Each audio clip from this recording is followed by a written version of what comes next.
Hello, welcome back to Dear Source, Your Ascendancy Hotline. And today I'm excited to just be back in the normal routine. Thank you for all those that watched my special episode dedicated to my daughter yesterday, celebration of her 17th birthday.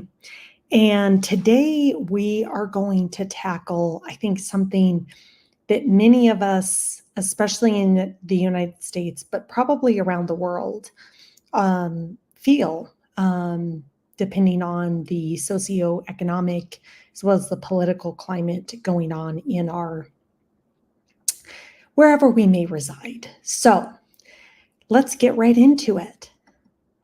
This letter reads, "Dear Source, I feel like the weight of the world is crushing me lately. Wherever I turn, the political climate feels so intense. It's exhausting trying to navigate all the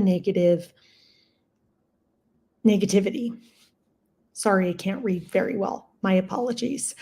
Social media, conversations with friends, even family dinners, it all feels like one big argument waiting to happen.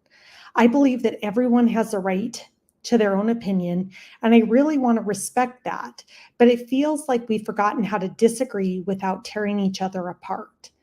It's gotten to the point where I'm finding it hard to stay in relationship with certain friends. The constant friction is overwhelming, and I'm beginning to withdraw because I can't take the hostility. It feels like we're losing our humanity, and that leaves me feeling sad, anxious, and even depressed.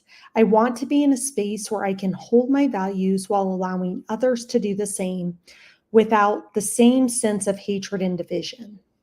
How can I find peace in all of this? How can I stay true to myself, allowing space for others' beliefs and navigate this difficult energy without sinking deeper into stress or despair? I want to approach life with compassion, but right now it feels almost impossible. Sincerely, Lost in the Divide." So, what a poignant question. And I think so relevant, like I said, especially for us in the United States. I think we're nearing the next presidential election. And oftentimes I think here it feels like we're always in a presidential election. We're always in a dogfight, and just in a constant cycle. So with that being said, where would God, source, the universe, divine weigh in on this? And I think there's a multitude of principles for us to remember. And the first thing that I feel called to share is that we have to remember the universal principle of oneness, the law of one, that there's only one of us here. There's only one energy here. And with that being said, when we understand who we are and our divinity, which I think some of this, all of this is a test for us to see through and for us to remember the divine beings that we are. And when we get caught up in this negativity, or get caught up in what's going on, we're actually most likely sitting in a place of ego and sitting in a place of the separate self. And when we're in that energy, which I talk a lot about, the ego is essentially our own energy working against us. It's the illusion of the separate self. It's the piece of you that thinks that you know more than God, source, the universe, divine in relationship to actual divinity. And so I think there's a huge opportunity with this current climate to really remember who we are. Like, this is our opportunity to go, okay, what is really going on here? What's actually truly taking place? Why am I feeling this? Because if we remember that there's only one of us here, as well as we are the creators of our own reality, our own universe, that's also telling us that if we feel chaotic internally, that's what's being mirrored back to us externally. So all of this is a lesson for each and every one of us to do the individual soul work. There's no external force or power that's outside of us. There's only one energy here. There's only one of us here.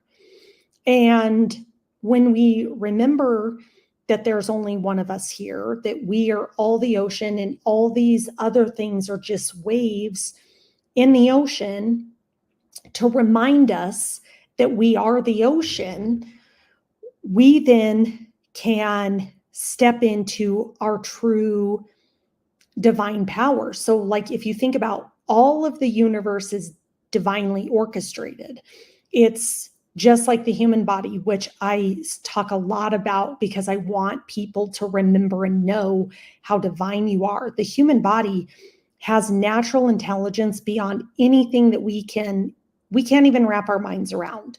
All the things that are going on to make me talk and move my head and all the things aren't things I have to think about. They're just naturally occurring.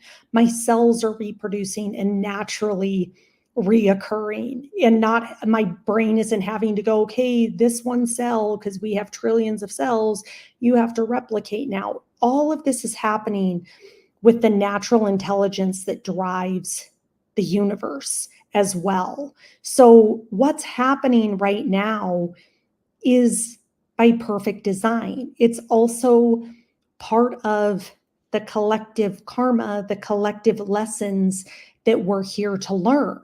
And are we willing to learn the right lesson that's being presented to us, which is remembering that we are source, we are divine, and we are here to act in cooperation with every other divine being that is incarnate on this planet. We are here to essentially live, as almost all the spiritual teachings teach us, but to live like Christ, to understand that you are the divine and that you're here to treat everyone else as divine. We are here to love our brother as ourselves. We are here to see their divinity within them. And that's why this is taking place. Like, it feels so crunchy, uncomfortable, because we're not in natural alignment with the way that we are supposed to be operating as a human species in relationship with everyone and everything else. And so when I think about this beautiful letter that was written of like how intense it is, it's like, how do you take a step back and understand who you really are, that you are God, source, the universe, divine, incarnate in that body in order to experience the divine. And when we're having these negative or other than stellar experiences, that's because we're out of alignment with the true nature of who we are supposed to be. And can we look at every other human being as that divine source? And when we start to really apply this principle, and it's not easy, yet it is very simple, we can then see every other human being at the highest point of consciousness they're at in any given moment? And can we extend love and genuine understanding to say, oh, that's a divine emanation of God, just like I'm a divine emanation of God, and how they view things is not who they are. Like when we're over attached with our opinions, our viewpoints, etc., and not just in this state of oneness, we are in our ego. We're in separation consciousness. So we're over identified with the way that we feel. And when we're over identified with our own self and our own opinions, we then are not in right relationship with every other individual and seeing them as an emanation of ourselves as well as a child of God. And when we are in that state, we create division, and we're also creating judgment and separation. And when we choose to, let's say, judge somebody because of their viewpoint or their lens based on their highest point of consciousness in any given moment, all we're going to receive back is judgment of ourselves. So then what happens is we intensify and we ratchet up our ego of our stance on where we're at, and we're just raising the volume of intensity that we feel on this planet versus acknowledging every person as a child of God. And we may or may not personally know some of these people running for office. A lot of it we actually don't know. We're being told stuff, but yet we're judging based on what we have been told. And we're also just downright judging, which keeps us in separation. So can we look at every person as a child of God? That doesn't mean I have to agree with them. I can just acknowledge that wherever they're at in any given moment, that's the highest expression that they have to offer in that moment, and that I can be divine love back and remove all the charge, remove all the judgment. Because when you are judging others or triggered by somebody other than ourselves, like could be a political figure, it could be our parent, our child, our spouse, whomever, that's an internal compass for us to look at ourselves and say, where am I out of alignment? It's that when somebody is causing you angst and anxiety internally, that's because there's something where you're not in full acceptance of that, and you're typically holding judgment against yourself. And so if you can look at somebody else and go, why am I so reactive to that? What about them is causing me to feel X? And can I look at them and can I look at what I just identified and walk through? Is that something I don't like typically about myself? And can I actually fall in love with that piece of myself? Forgive that piece of myself if there's a piece of judgment that maybe where it's like, I really screwed that up, and that's why I have such a visceral reaction when people say something about that. Like there's an opportunity to integrate and fall in love with that piece of ourselves and to bring that into our wholeness. Anytime we feel wounded or triggered, that's an opportunity for us to really go within and look and see what part of me is triggered by that, and how do I stop judging that, and how do I start loving that piece of myself? How do I bring that piece of myself into me so that I am whole and complete and loving every aspect of me. So when we think about what's the work that we're here to do, the work we're here to do is our work. It's to work through what we're going through individually. There's no mass, like tell everybody what to do.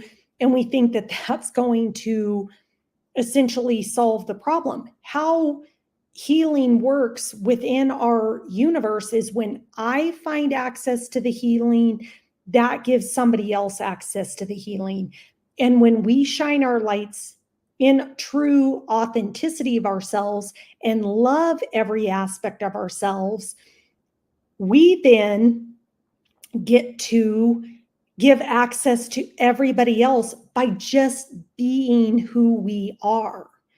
So we don't actually have to say or do anything. It's what energy do we hold? So if we think about, the letter that I wrote at the beginning, how do you hold the energy of your highest state of being nothing but love in all of those settings and not reacting to what those people are saying when you are feeling triggered, looking within yourself to go, okay, what in me is really bothered by that? Like, why do I feel that dissonance in me? Because that's why we have the emotions that we have, is to remind us that we're, especially I don't like the word negative, but the less positive emotions, the sadness, fear, anger, when we're in those vibrations, those are lower energy vibrations. And so when we're in those are just a GPS for our soul to go, you're not in alignment with the truth of who you are.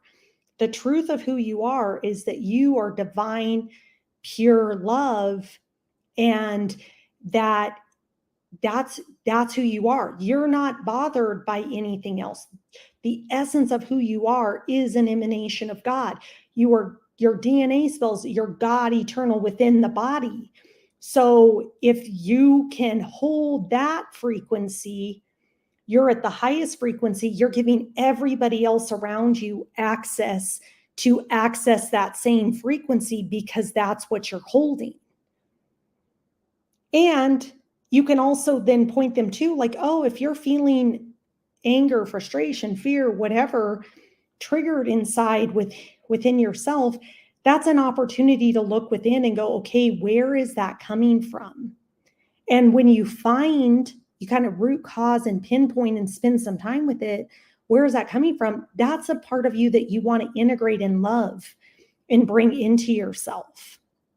Because we're here to just be the authentic expression of our soul's divine, unique blueprint that each one of us has. So all we're here to do is to tap in to that frequency. And when we're in that, in a state of knowingness of who we are, and in a state of unconditional love, because we're adhering to the law of one, we then give access to everybody else to do the same, because that's the most authentic expression of yourself. Authenticity is not probably the way most of us think that it is, like, well, this is me and I get to say whatever I want. Absolutely not. We get to say stuff that doesn't hurt other people, but is a true expression of our soul. So if we're saying stuff out of anger or spite and it hurts somebody else, well, that is an authenticity. So how can we start looking at everyone that we're interacting with from a space of unconditional love, that they are us? How can we look at the political candidates that are out there and see that they're a child of God? And however they're polarized, we don't need to judge them.